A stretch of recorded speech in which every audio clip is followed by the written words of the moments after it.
Bumangga sa mga concrete barrier at tumagilid ang isang closed van sa EDSA San Juan. Nangyari po ang aksidente habang hinahatak ng tow truck ang closed van. May unang balita si James Agustin. Natanggal ang bumper at nawasak ang headlight ng closed van na ito matapos bumangga sa mga concrete barrier sa southbound lane ng EDSA Annapolis sa San Juan City pasado alas 11:30 kagabi. Sa lakas ng impact, tumagilid pa ang closed van.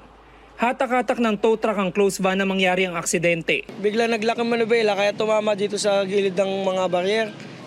Hindi na namin na maawat sa bigat din. Kaya swerte naman kahit pa paano walang tinamaan. Hindi naman kumalas sa tow truck. Hindi naman sir, nandiyan naman yung tow bar.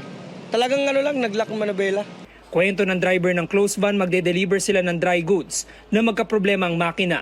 Tumirik daw sila sa EDSA Balintawa kahapon ng hapon. Pero gabi na nang dumating ang tow truck. Ito pong truck namin nag-overheat.